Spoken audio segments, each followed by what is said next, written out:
నేను అడుగుతాను honourable central minister, Jubilee Hills కూడా పార్లమెంటు సభ్యులు, గతంలో కేంద్ర మంత్రిగా ఇప్పుడు కూడా కేంద్ర మంత్రిగా జూబ్లీహిల్స్ నియోజకవర్గం ఏం చేసిరని ఓట్లు అడుగుతున్నారు అని అడుగుతా ఉన్నారు. మీరు టీఆర్ఎస్ కుమ్ముక్కై బల్లిక బకరాలాగా తీసుకొచ్చి ఆయన పెట్టి పాపం రామచంద్రరావు గారు చూస్తుంటే జాలి కలుగుతోంది. రాష్ట్ర బీజేపీ అధ్యక్షుడా, యూసుఫ్ కూడా డివిజన్ అధ్యక్షుడా అని. పార్టీలో మీకున్నటువంటి భారతీయ జనతా పార్టీ నాయకత్వం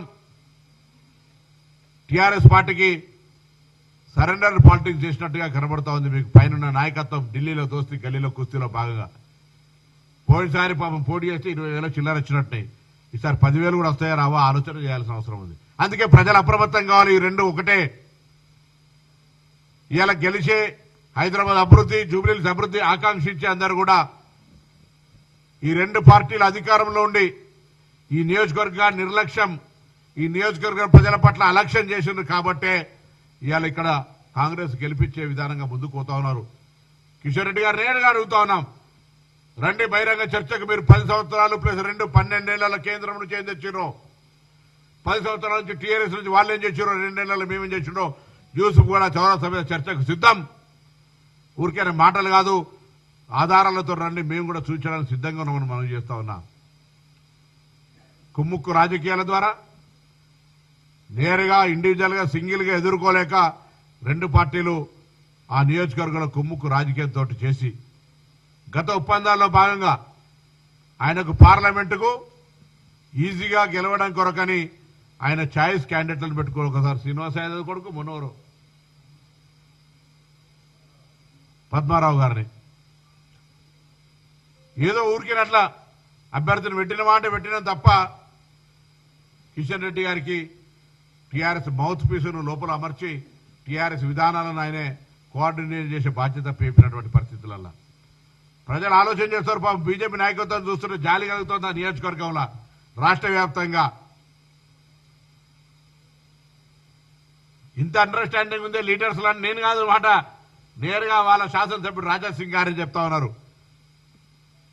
సో ఇవన్నిటి పరిస్థితులలో ఉన్నటువంటి తాత్కాలిక ఇప్పుడు ఏ ఎలక్షన్ సర్కమ్స్టాన్సెస్ ఉందో ఆ పరిస్థితులలో కాంగ్రెస్ పార్టీ వైపు ప్రజలు చూస్తూ ఉన్నారు, అభివృద్ధి ఆకాంక్షిస్తూ ఉన్నారు. నిన్న గౌరవ ముఖ్యమంత్రి గారు కూడా అక్కడికి వచ్చి సినీ కార్మికులకు సంబంధించి అనేక నిర్ణయాలు తీసుకున్నారు. వారికి మరి సినీ ఇండస్ట్రీ తరఫున నేను హైదరాబాద్ ఇన్ఛార్జ్ మంత్రిగా వారికి ధన్యవాదాలు తెలియజేస్తా ఉన్నా. రాబోయే కాలంలో వారికి సంబంధించి ఒక ప్రత్యేక పాఠశాల, సినీ కార్మికుల పిల్లలు చదువుకోవడానికి ఉదయాన్నే వాళ్ళ వృత్తిరీత్యా బయటకు వెళ్తారు కాబట్టి అక్కడ వాళ్ళకు బ్రేక్ఫాస్ట్, పాల అన్ని రకాల సౌకర్యాలతో లంచ్తో పాటు ఏర్పాటు చేయడం స్కూల్ను.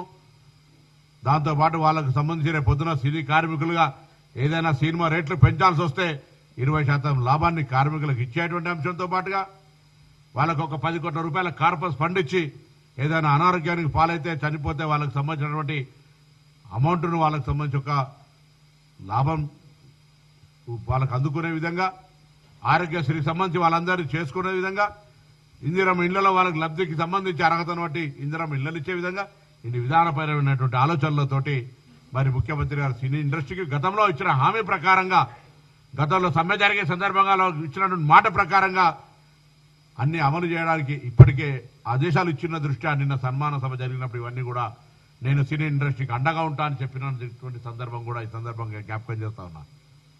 ఆటో రంగానికి సంబంధించి కూడా నేను మరొకసారి రవాణా శాఖ మంత్రిగా మీ పట్ల మాకున్నటువంటి చిత్తశుద్ధి, మీరు ఉపాధి అవకాశాలను మెరుగుపరచడానికి సంబంధించిన అంశం మా ప్రభుత్వం దగ్గర స్పష్టంగా ఉంది.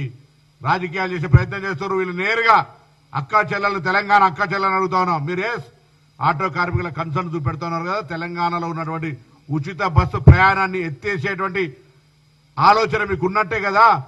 నా తెలంగాణ అక్కా చెల్లెలు, తెలంగాణలో ఉన్నటువంటి బస్సు ప్రయాణం